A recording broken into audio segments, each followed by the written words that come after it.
자, 앉으세요. 네. 강의 시작하겠습니다. 네. 자, 이제 또 딴소리 한번 시작해 볼게요. 뭐 그냥 생각나는 대로 얘기해요, 저는. 대학생 때 강의를 들은 적이 있었는데, 강의를 들었어요, 제가. 어떤 교수님이 계셔.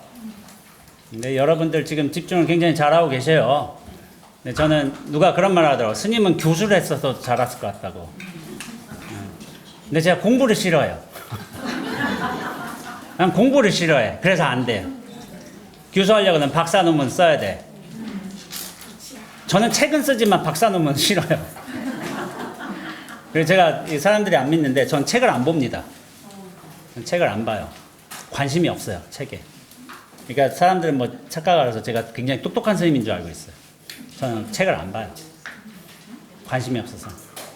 그리고 볼 필요성도 못 느끼고 있어요. 솔직히 말하자면. 어록은 봐요. 어록은 책인데 선사들의 어떤 진리의 어떤 대화가 있는 거야. 그래서 그건 살펴보는데, 그래서 법문에 어록 얘기를 많이 해요. 어록이 되게 힘든데, 대학생 때 어떤 강의를 들어보면은 어떤 교수님이 되게 지루하게 강의를 하시는 분이 계셔. 학생들의 60, 70%가 자고 있어. 그럼 좀 문제점이지 않을까? 그래서 자, 딴소리 금지예요. 자꾸 지방방송 나오고 있네. 자, 그러니까 60, 70%가 자고 있어. 그러면은 저는 교수의 좀 문제점이라고 저는 생각을 해요. 개인적으로는. 그래서 그 교수가 그 잠자는 친구들 막기 위해서 뭐 그런 거 있잖아요. 뭐 이상한 농담거리들. 뭐 그런 것들 해가지고 얘기하지만 그게 애초부터 재미없는 사람이 그거 해서 재미가 없어요. 애초부터 재미없는 사람이. 그 꼰대가 그거 해봤자 아무런 그게 중요한 게 아닌 것 같아. 재밌는 사람은 웃기만 서 있어도 웃겨요. 예. 근데 이제 재미없는 사람이 하다 보니까 내가 그 교수한테 한번 철없을 때, 학생 때 그 강의 듣다가 저는 안 졸았어요. 자진 않았지만, 왜냐면 그건 기본 예의라고 생각이 들어. 아무리 재미가 없어도 자면 안 된다. 저는 기본이. 근데 컴플레인을 했어. 교수님, 이건 너무한 거 아닙니까? 60, 70%가 자고 있다면 이거는 교수 방식에 분명히 문제가 있다고 저는 생각해요. 근데 교수님의 수업 방식에 대해서 지적한 거는 월권이에요, 사실은. 그건 교수의 권한이야. 그 권리야. 근데 제가 그 월권을 해버렸어. 엄청 싸웠어. 학생 때 제가 좀 당돌했어요. 그때. 지금도 당돌하지만은. 교수한테 막 싸웠어. 그때 당시에 막 반박하고 서로 이게 하고 해가지고 제가 한 자리에 앉아서 A4 15장짜리 반박문을 썼어요. 근데 글을 엄청 쓰던 때였어요. 미쳤어요, 완전히 그 당시에. 그래서 결론이 났어. 결론은 어떻게 났을까요? 제가 졌어요. 진 이유가 무엇이냐? 어? 아니요. 제가 F를 맞아버리더라고요. F를 맞은 거야. 제가 진 거야. 이건 명백한 증거예요. 명백한 증거. 딴 거 다 필요 없어. A4 15장이고 논문을 잘 쓰니 뭐 필요 없어. 이게 F면 진 거야. 아, 내가 졌구나. 학점으로 지더라고요. 근데 제가 공부를 못한 건 아니에요. 잘한 편에 들어갔어요. 되게. 근데 F를 맞아버리니까 지더라. 이건 명백하게 진 거다. 그 중간 과정에 뭐면 다 필요 없어. F야. 그럼 진 거예요. 학생이 어떻게 교수를 이겨? 재수강했어, 결국에. 예, 학생은 교수를 이길 수가 없다. 그렇게 된 거예요. 그렇게 됐지만은, 네. 지금도 좀 그렇게 생각은 해. 제가 일말에 좀 재주가 있어가지고 사람들 주의를 환기시키고 이제 몰입하게끔 하는 능력이 약간은 있는 것 같아. 그래서 이제 강의를 하지만은 그렇게 할 수 있는 근원이 뭐냐면은 저는 아까 전에 얘기했지만 자기 공부를 얘기를 해야 돼. 평생 남 얘기해봤자 소용이 없다니까. 저는 자기 진심을 얘기하면 진심은 통하게 돼 있어요.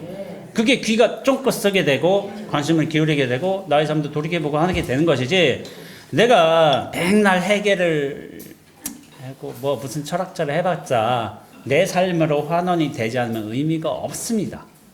그게 너무 당연한 거야. 그 방침을 저는 어떻게 보면 어렸을 때부터 그렇게 살았어요. 내 삶으로 환원이 돼야지. 수박 비유를 했지만은 수박 연구를 100년 해봤자 가죽이 어떻고 뭐 내가 가격이 어떻고 밀도가 어떻고 크기 어떻고 내가 한 입 탁 물어서 그 시원한 단맛을 느끼는 게 중요한 것이지 평생 연구해봤자 소용이 없어요. 제가 가진 기본 입장이에요. 제가 용감하게 어떻게 보면 제 공부를 확 드러내고 있는데 그게 이제 긍정적으로 받아들여지는 바람에 불광출판사라는 불교 출판사에서 제일 좋은 출판사예요. 사실은知名도가 높고 거기서 이 신신명을 내신 분들은 지금까지 다 큰 스님만 내셨어요. 근데 저는 여러분들이 아시다시피 큰 스님이 아니에요. 중간 스님인데도 신신명 내고 나중에 증도가 내고 육조단경을 낼 거예요. 육조단경 굉장히 선의 근본이 되는 책입니다. 그 책을 내요. 예. 예? 키는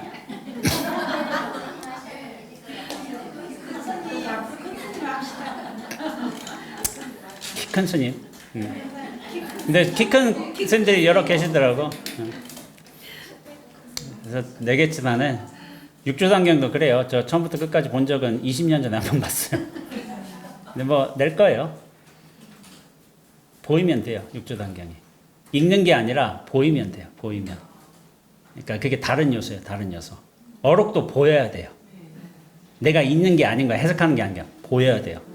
제대로 보려거든 만나야 돼요. 그 근원의 마음과 그 어록을 남기신 스님의 근원의 무심의 마음과 만나야지 그때부터 보이기 시작하는 거예요.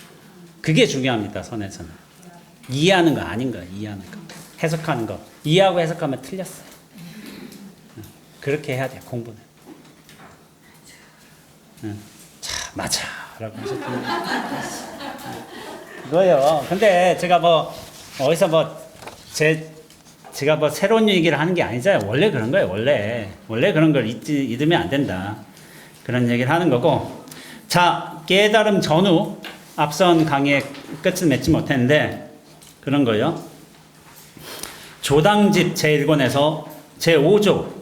제다가 존자의 전법계 철저히 깨달은 이유라고 할지라도 깨닫기 이전과 다름이 없다라는 말이 있다. 이 말은 도노견성하여 철저히 진여본성을 깨닫고 난 뒤에 깨닫기 이전이나 진여 일심은 한결같이 똑같은 마음이란 뜻이다 라는 뜻이요.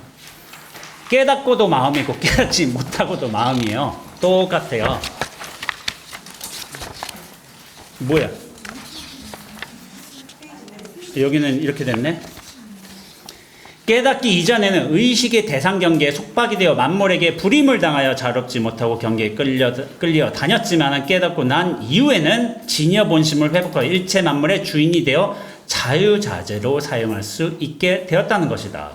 본래의 마음에 미혹하면 대상 경계의 사물에 속박되어 자유를 상실하지만 진여 본심을 깨달아 체득하면 만법의 주인이 된다는 뜻이다. 임재선사가 곳에 따라 주인이 되라고 강조한 말과 같다. 깨닫지 못하면 대상 경계에 끌림을 당하게 돼 있어요. 근데 깨달으면은 대상 경계를 부릴 줄 알게 돼.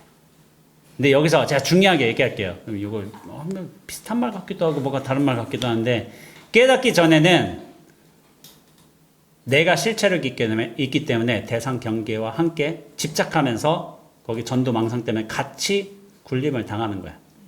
근데 뭐냐 깨달으면은 어떻게 되냐면은 대상 경계를 제대로 부릴 수 있고 제대로 뭐 사용할 수 있다고 하는데 그건 뭐냐면은 내가 사용하는 거 아닌 거예요.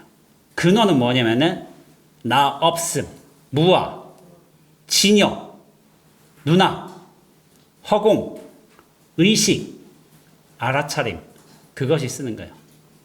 근원 없음이 쓰는 거예요. 근데 근원 없음이 쓰는 게 이해가 안 되잖아요. 이해가 안 되는 게 당연한 거예요. 왜냐면 그게 안 들어가 봤으니까. 근데 거기에 있다는 거는 명시를 해야 돼요. 나 없음이 쓴다. 이게 말이 안 되잖아요. 써요. 근데 그걸 못 들어가 봐서 그래. 허공이 모든 존재를 부리고 있다. 이거 이해 안 되는 거거든요. 허공은 아무것도 없잖아. 모든 존재를 부리지 못하잖아. 허공 때문에 여러분들 이 자리에 앉아 있는 거예요. 여러분 존재를 다 부리고 있어. 근데 뭐냐면은 부리는 바 없이 부리고 있어. 흔적 없이 다 부리고 있어. 이 소리도 허공 때문에 나는 거예요. 여러분 책상에 앉아 있는 것도 책상도 허공이란 존재가 자리를 내줘서 이렇게 앉아 있는 거예요. 허공도 뒤를 터져서 이 소리가 들어간대도. 여러분 존재 자체도 허공이에요. 허공의 자식들이란 말을 임재쌤이 하기도 하지만 우리가 아무것도 없는데 그 뜻이 들어와서 생각하고 이렇게 다 분별한단 말이야. 허공이 없다면 불가능한 일인가. 이게 다 부리고 있다는 거야. 부리는 바 없이, 머무는 바 없이 모든 걸 다 하고 있어. 그래서 조사선에서 대오는 도리어 미혹한 것 같다라고 설법하는데 본래 크게 깨닫게 되면 중생의 미혹이 없기 때문에 중생들의 미혹함을 구제하기에 중생에게 몸을 놔두어 중생과 함께 보살도의 동사섭을 실행하는 것이다. 대오는 도리어 미혹한 것 같다. 대오는 도리어 미혹한 것 같다는 건데 미혹을 잘 해석해야 돼요. 미혹은 뭐냐면은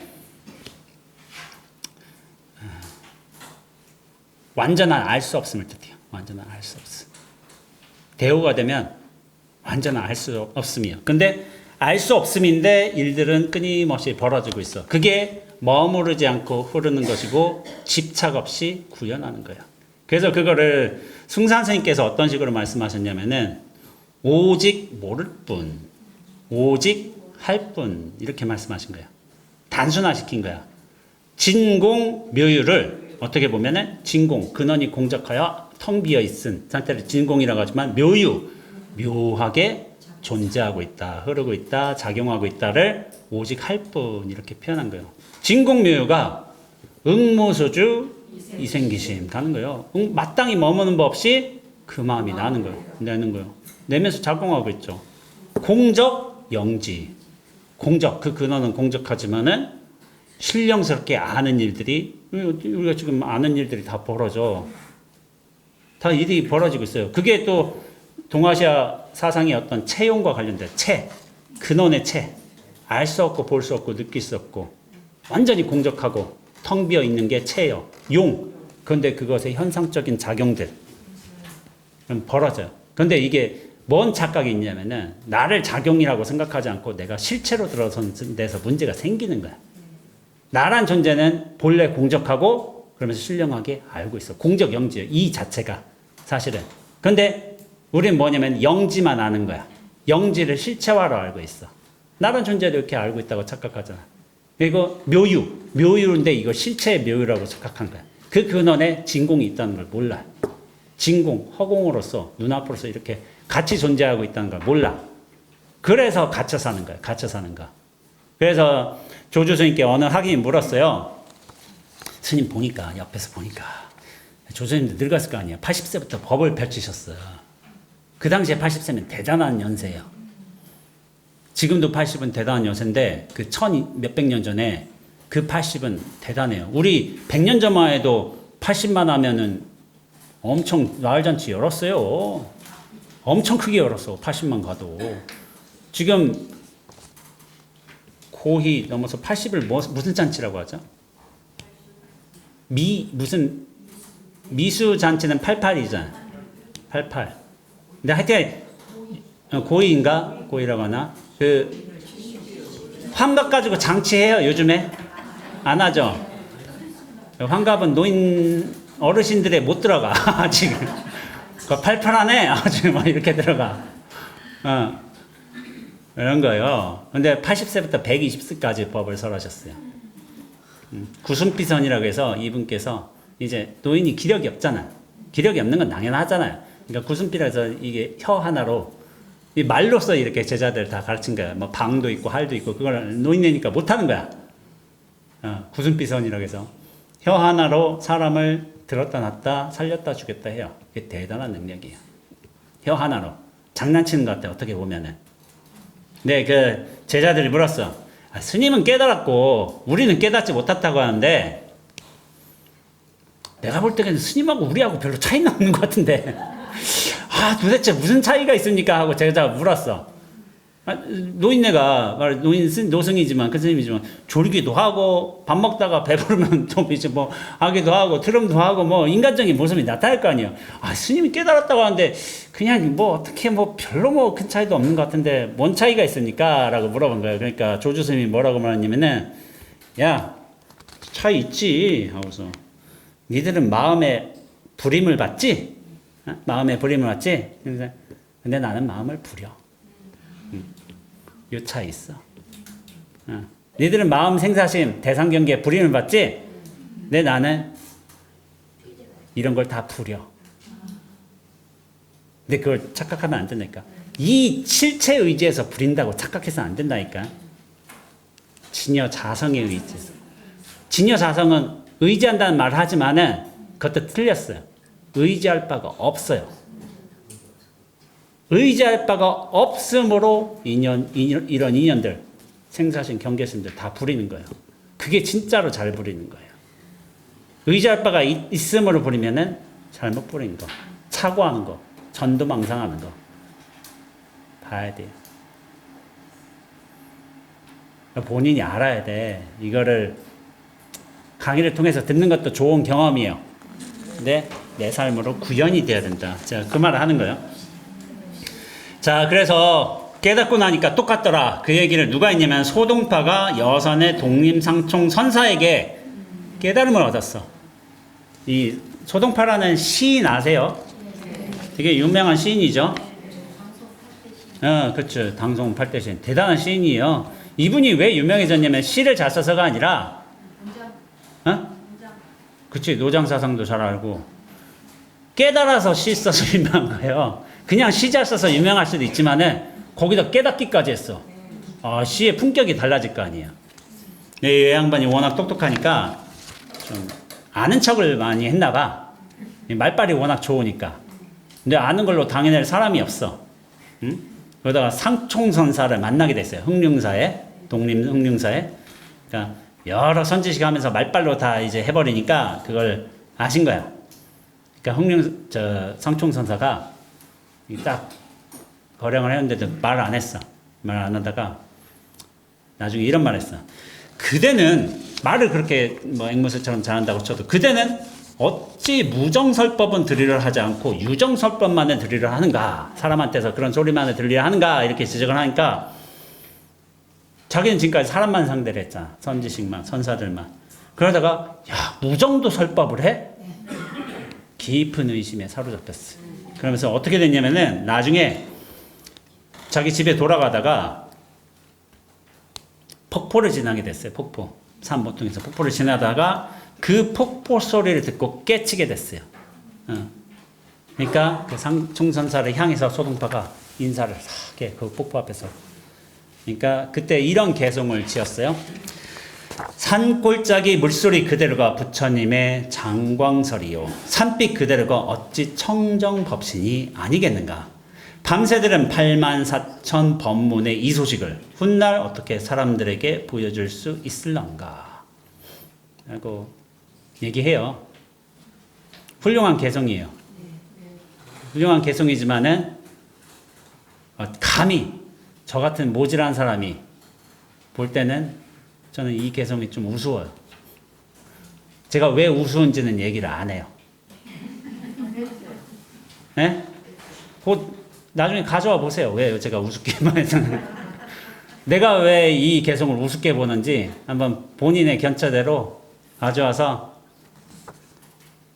조동파도 멀었다 이런 생각이 들어요. 네, 근거는 있어야 돼요. 근거는 그냥 내가 뭐 그렇게 해서는 안 돼. 근데 이거를 이게 말하자면 초견이에요. 초견. 처음으로 본 거야. 이런 생각을 할 수도 있어. 근데 더 가야 돼.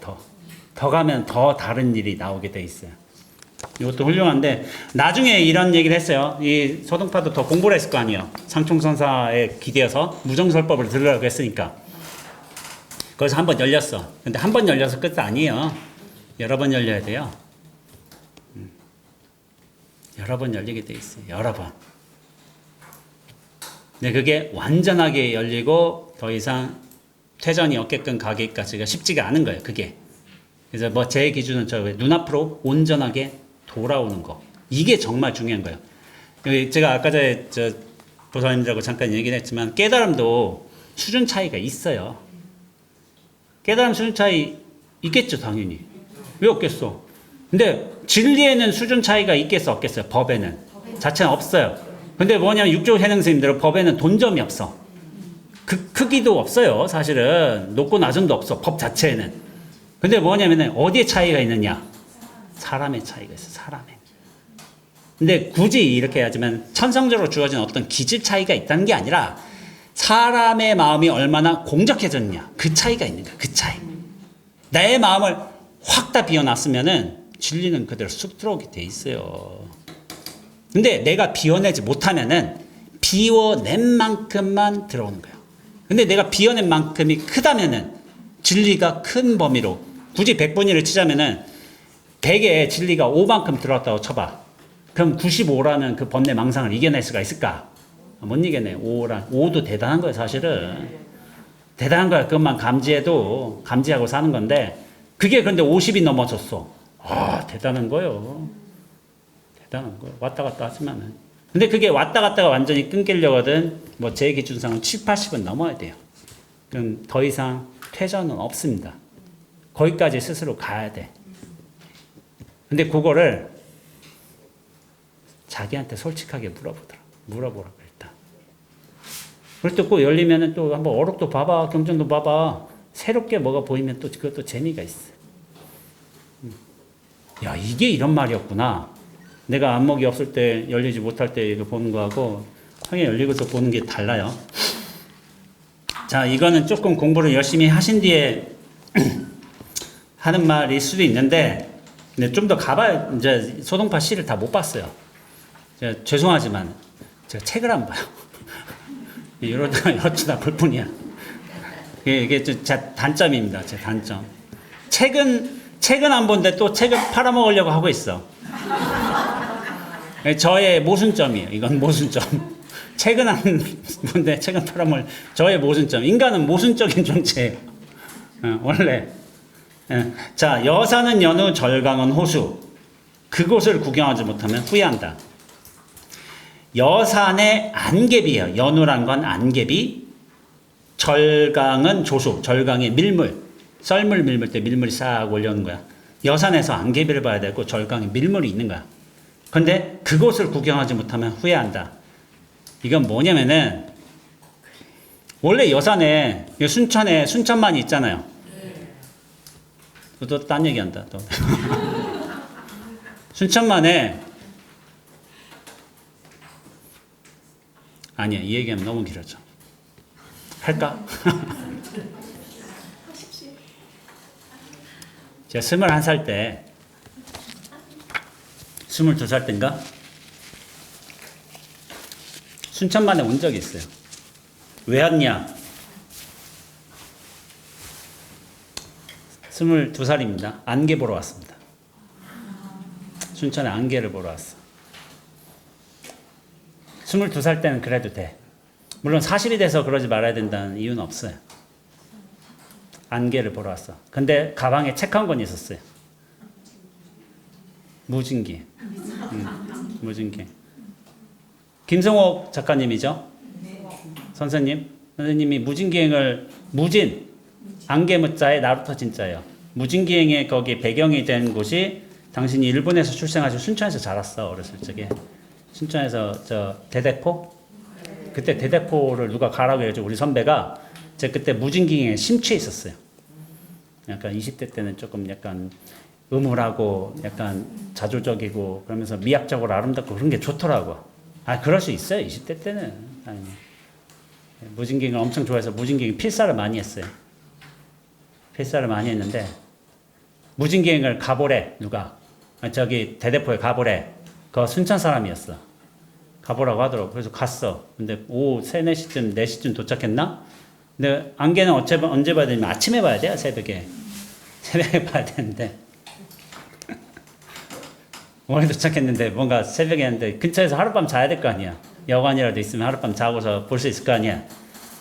그래서 제가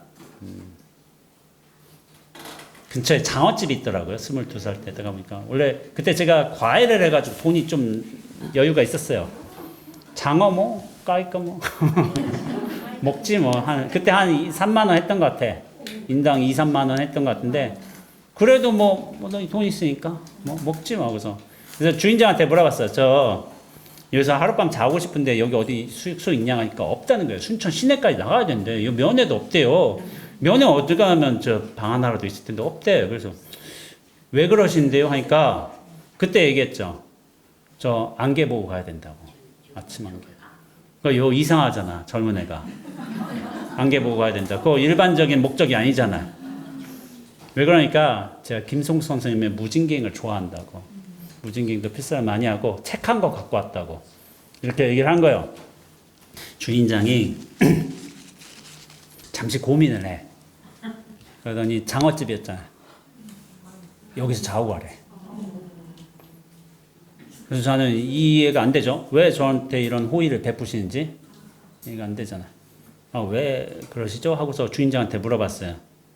물어보니까 아주 기가 막힌 사연을 말씀해 주신 거예요. 작년에 김성옥 선생님께서 안개 보고 가시겠다고 이 방에서 주무고 가셨대. 주무시고 가셨대. 김성옥 선생님이 오셔가지고. 근데 웬 젊은 청년 하나가 안개 보러 왔다고 하니까 당신이 약간 이러신 거야. 고민하신 거야. 여기서 자고 가라고. 22살이었어요, 제가 그때. 근데 그것도 2년은 2년이잖아. 누가 22살짜리가 그런 짓을 하겠어. 그래서 잤어요. 거기서 잤는데 제가 기억나는 게 제 평생 옛날 이불 있잖아요. 그 무거운 거 이게 무겁고 왕가대에서 쓰는 거 있잖아요. 좋은 거. 저 좋은 이불 처음 덮어봤어요. 새 거. 푹신푹신 무겁고 크고 좋고 그런 거를. 근데 그 당시에 제가 자고 간다고 하니까 장어를 먹었잖아요. 그랬는데 사장님께서 차를 내주시는데 다도하신 분이었어요. 나중에 보니까 다도하시고 향도 좋은 걸 피워주시더라고. 그래서 내가 나 같은 사람이 이런 대우를 받아도 되나? 되게 황송하죠? 황송하잖아. 이렇게 잠 재워주고서. 그러니까 내가 보답을 해드려야 되잖아요. 보답을 해드려야 되니까 이 주인장 분께. 그래서 제가 아침에 나올 적에 시를 하나 써서 드렸어요. 22살에는 그게 멋진 겁니다. 시를 써드렸어요, 하나.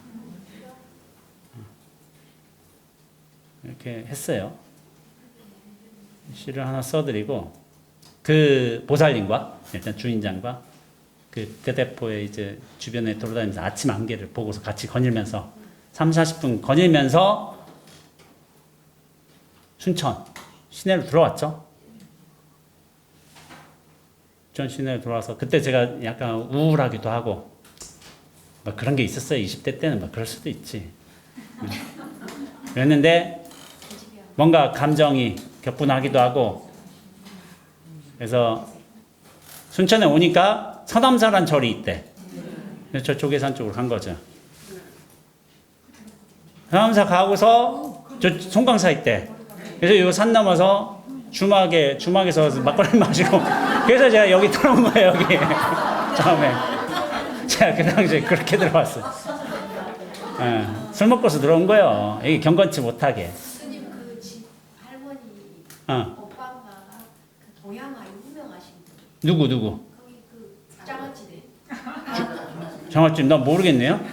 거기 다대포에 장어집 하나가 있대요. 하여튼 그 당시도 2020년도였으니까 21년도. 2001년도. 그러니까 지금은 남아있지 않겠죠. 그렇지. 근데 이게 그래요. 저도 그 무진기행 하나 들고 왔지만은 그 김성구 선생님이 그렇게 자고 가셨다는 거야. 이게 참 기막힌 인연이잖아요.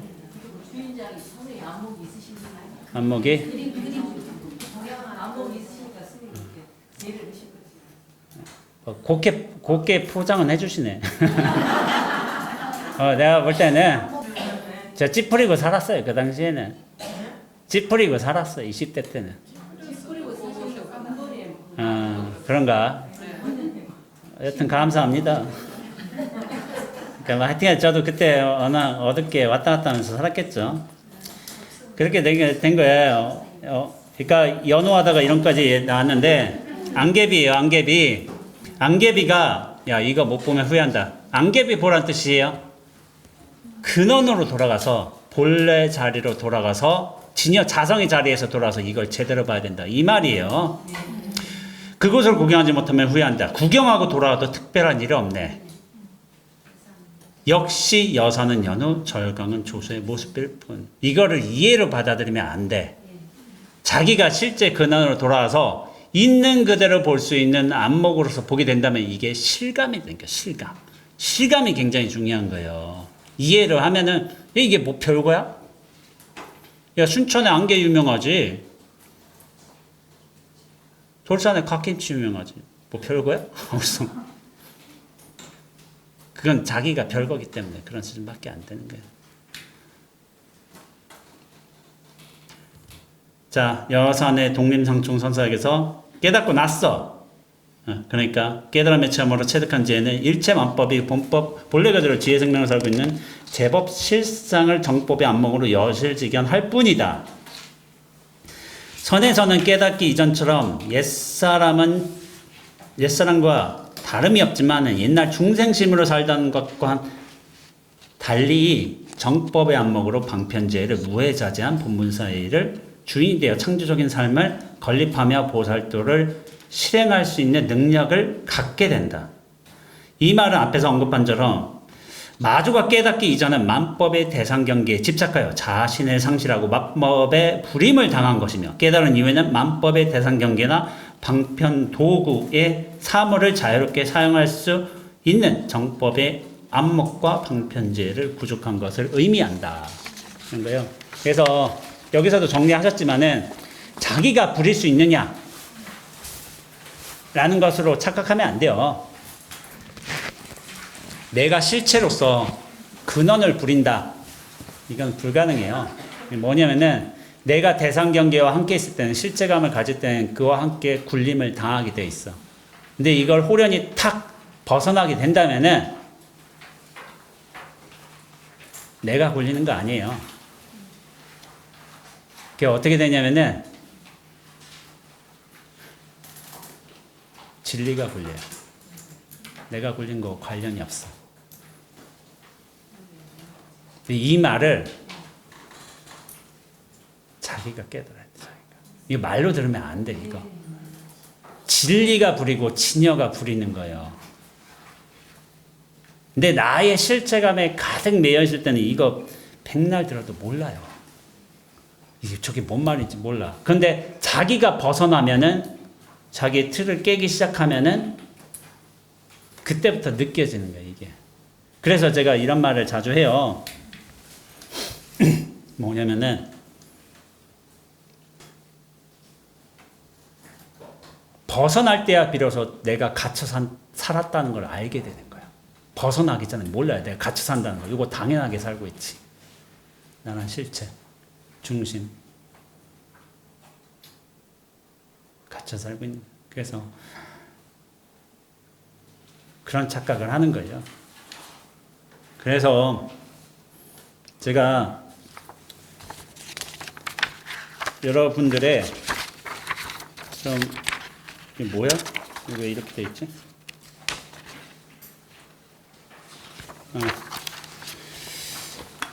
지금 10분 남았는데 제가 가나서의 수행과 실천을 하기는 좀 그럴 것 같아. 10분 남아서 이거는 다음 시간에 할게요. 네. 한 시간 하고 이거는 오늘 제가 이런저런 얘기를 했지만은 입전수수 간단하게 얘기할게요. 입전수수에 관해서. 시무도 입전수수. 이거가 어디에 나오냐면은 5강에서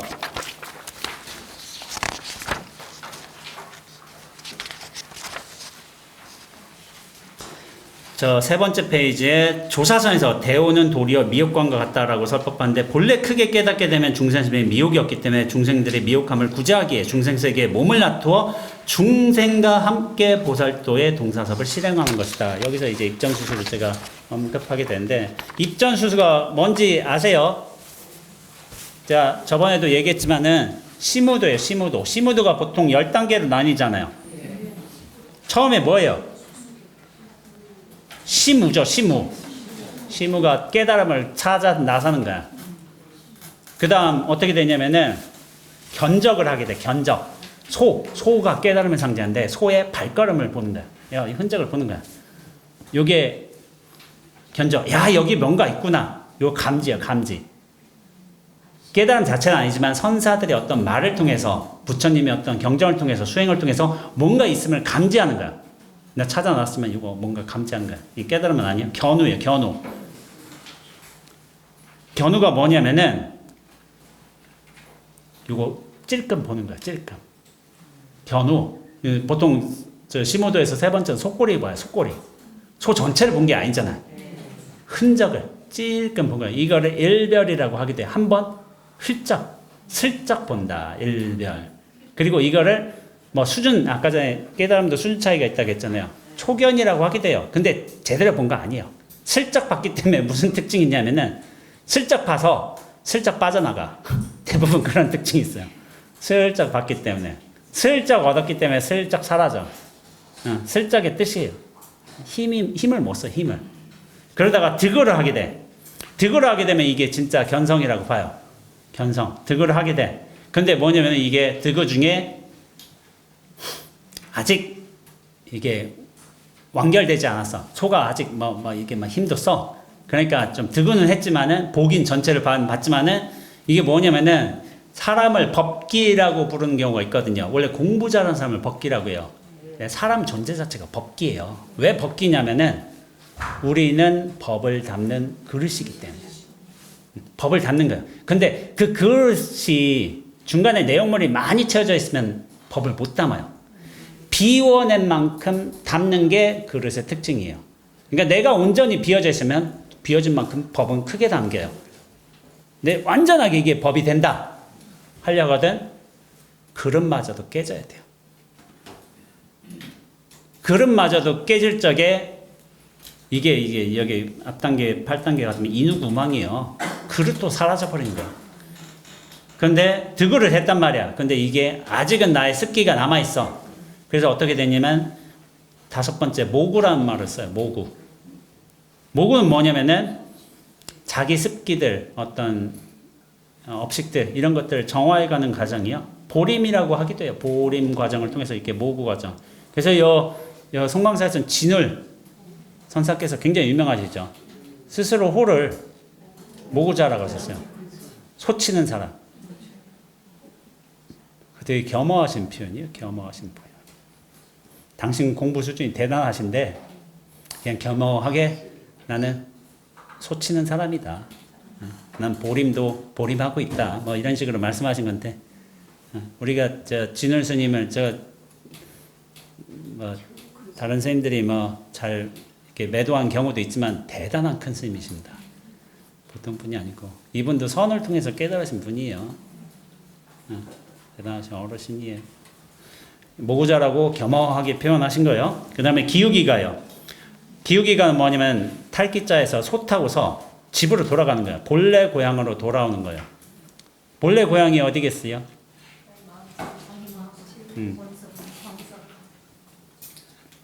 전 자기 마음이란 말을 안 써요. 잘. 네? 진여자성. 진여자성 하지만 자기란 게 따로 뭔가를 세우기 때문에 저는 안 쓰는 편이고 마음이란 것도 내가 있다는 거에서 마음을 또 상정하기 때문에 제가 잘 안 쓰는 표현이에요. 물론 그게 틀린 건 아니야. 근데 저는 이런 표현을 진여자성을 쓰기도 하지만은 눈앞으로 돌아온다고 합니다. 저는. 이게 본래 자리예요. 본래 자리. 근데 눈앞을 얻을 수가 있는가? 이거 얻을 수가 없어요. 얻고 잃고 하는 거는 뭔가 있을 적에 얻고 잃고 하는 거지 뭔가 있음마저도 사라진다면 없고 잃고가 완전히 무너집니다. 우리는 원래 눈앞으로 살고 있어요. 네. 왜 이걸 막고 있느냐? 눈앞으로 살고 있는 거를. 나란 실체감에 갇혀있기 때문에 이걸 있는데도 못 보는 거야. 있는데도 못 봐요. 눈앞으로서 허공으로서 지금 말하고 있대도요. 여러분들 듣고 있고 펜 열심히 움직이고 있고 여기에 있대도 근데 그거 못 본다니까. 나라는 실체감, 존재감, 착각 이거 상에 갇혀 있기 때문에 그래요. 결국 소 타고서 다시 집에 가잖아. 본래 자리로 들어서는 거야. 본래 자리. 본래 자리는 거기는 아까 제가 일심이라고 얘기했지만은 깨달음을 일심, 이문, 심, 진여문, 심, 생명문 이렇게 나누기지만 부처와 또 중생으로 나누기도 하지만은 부처도 깨달음도 어떻게 보면은 여기서는 방편이에요. 본래 진리의 세계는 부처도 없어요. 부처도 중생이 있기 때문에 부처라는 억지의 관념을 이렇게 들이댄 거지. 중생이 부처가 됐다. 완전한 깨달음이 됐다. 거기는 부처마저도 있을 수가 없습니다. 번뇌가 있기 때문에 억지로 깨달음이라는 관념을 내어쓰였을 뿐이지 번뇌가 완전히 사라지고 깨달음밖에 없다 한다면은 깨달음이란 말도 존재할 필요가 없어요. 근데 이걸 굳이 비유를 하자면은 이를테면 이런 거야. 이 펜인데 우리가 이런 식으로 얘기를 하지 않잖아요. 깨달은 펜, 깨달은 소리, 깨달은 모양 두두물물이 모두가 깨달음이라고 돌아선다면은 깨달음은 완전히 이게 번뇌가 아니야. 깨달음의 얼굴, 깨달음의 물통, 깨달음의 바람, 깨달음 모두가 다 깨달음 부처 한다면은 모두가 부처라면 모두가 깨달음이면 깨달음은 생략돼요. 그냥 펜, 여산은 여산의 안개비, 절강의 썰물, 깨달음의 절강에 깨달음의 썰물 이렇게 하지 않아요. 원래 그렇기 때문에 생략이 되는 거예요. 그 원래에는 부처도 없고 깨달음도 없어요. 중생도 없고 무명도 없어요. 오직 그러한만 있을 뿐이야. 그러하다. 망우존인이 돼서 해보면은 소는 없어져. 그때 깨달음이란 건 뭐냐면 본래 자리로 돌아서기 위해서 내가 의지했던 하나의 관념이고 방식이다. 그래서 여기에서는 그런 말 있잖아요. 깨달음을 돌아섰으면은 진정 진리의 세계로 돌아섰으면은 그 뗏목을 타고서 우리가 저 피안의 세계로 가잖아요. 피안으로 건너갔으면은 그때부터 뗏목 머리에 이고 다니나? 버려요. 깨달았으면 뗏목은 그거 도달하기 위한 방편이었던 거야. 이런 관념들. 그걸 버리지. 필요가 없어. 달을 봤으면은 손가락은 잊어도 돼요. 이 손가락 보라고 이렇게 달을 가르친 거지. 이거 계속 붙들고 다니면 어리석은 짓이지. 저거 보라고, 저 별빛, 달빛 보라고. 근데 자꾸 이걸 보고 있으면 안 되잖아. 저거 보라고. 근데 이걸 제대로 봤다. 이거는 잊는다니까. 근데 제가 비유적으로 하지만은 뭐 비유적으로 뗏목 불태울 필요는 없어요. 비유적으로. 누가 써먹을 수도 있잖아. 그쪽에 해가지고 좀 더 그럴듯한 뭐 떡감들 던져놓고 야 이거 좋아 보이지 않냐. 이거 써먹는 게 지혜예요. 굳이 버릴 필요는 없다. 제 견해에서는. 이거 잘 써먹으면 좋다. 이것도. 이거 곧 나오게 해야지. 비유적으로 얘기하잖아요. 인우구망이요. 이게 완벽한 깨달음인 거야. 나란 존재도 완전히 무너져 내리고 인우 구망 사람과 존재가 모두 깨달음이 모두 다 사라져버린 거야. 거기엔 아무것도 없어요. 아무것도 없어. 근데 굳이 말하자면은 굳이 말로 하자면은 뭐 일심이란 말도 사실 통하지 않아요. 일심도 그건 뭐가 있어서 일심이란 말이 아닌 거야. 그 모든 존재가 다 이문이 무너졌을 적에 억지로만 해서 일심이란 거지. 그것도 하나의 마음을 뜻한 게 아닌 거예요. 그 하나는 일심이란 건 하나의 마음이 아니라 모든 분리된 관념들이 다 사라졌다는 의미로서의 전체로서의 하나란 뜻이에요. 하나. 그렇게 된다면은 뭐냐면은 이와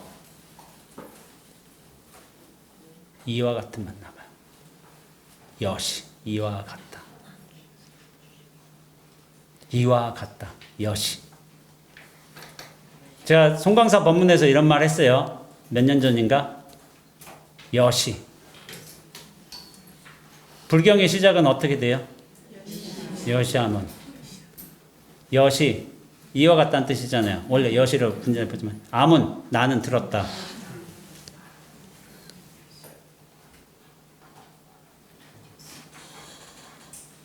경전은 처음부터 진리를 설해주고 있어요.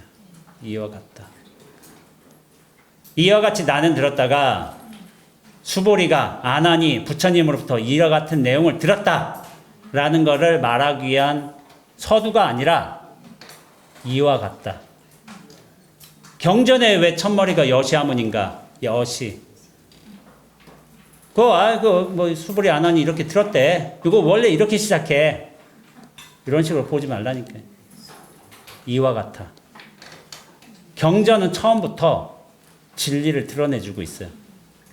근데 우리가 생각 해석으로만 인물, 사건, 배경으로만 빠져들어가면은 이 여시를 처음부터 드러난 이 엄청난 힌트와 진리를 알아보지 못하고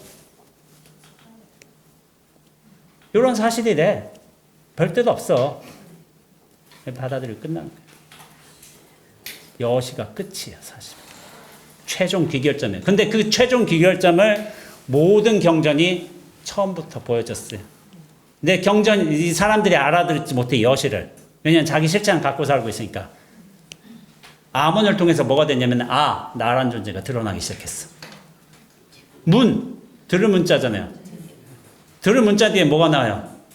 20을 제4의 기수군 여대비구 중 1250인 시간, 배경, 장소, 사건, 어떤 말씀, 경전, 가르침 다 드러나잖아. 그 내용물들이에요. 여시, 아문 뒤에 모든 내용물들이 다 나타나고 있어. 내용물 중요하지 않아요. 이거 다 내용물이야. 근데 우리 내용물을 왜 중요하게 여기느냐? 우리가 내용물이에요. 착각하고 살기 때문에. 그래서 그거에 팍 끌려 들어가는 거예요. 여시에서 이미 끝났어요, 사실은. 이미 끝났는데도 몰라. 그러니까 아문도 못 알아들어. 일시, 부처님 계셨고, 제자 계셨고, 사회국에 있었고, 바로 공양 뭐 했고, 이걸 계속 나오는 거예요. 여시에서 못 알아먹으니까. 그거예요, 그거. 여러분들이 깜짝 놀라는 분들이 있어요. 불교 수십 년 공부하신 분들이 이 부분 나와서 그랬다고 연락이 좀 와요. 여시에서 이미 끝났어요.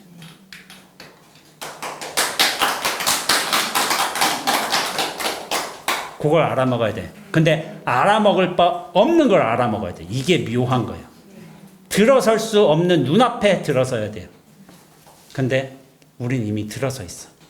그걸 확연히 자각해야 되는 거야. 그냥 이해 말고 확연히 자각해야지 이미 들어서 있다. 이게 뭐냐면은 우린 진리의 세계에 본래 들어서 있는 거예요. 이게 본래 성불이에요. 본래 우리는 성불돼 있어.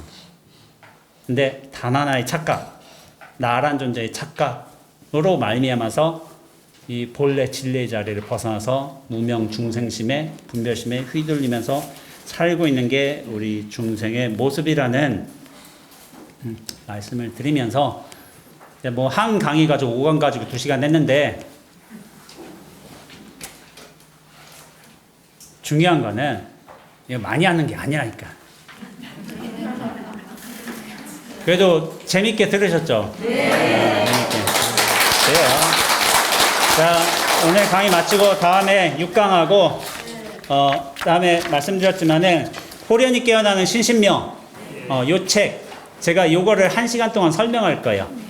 6강하고 선명할 테니까 한번 읽어와 보세요. 미리. 예습 중요합니다. 이렇게 하시고. 네. 강의 마치겠습니다. 네, 그리고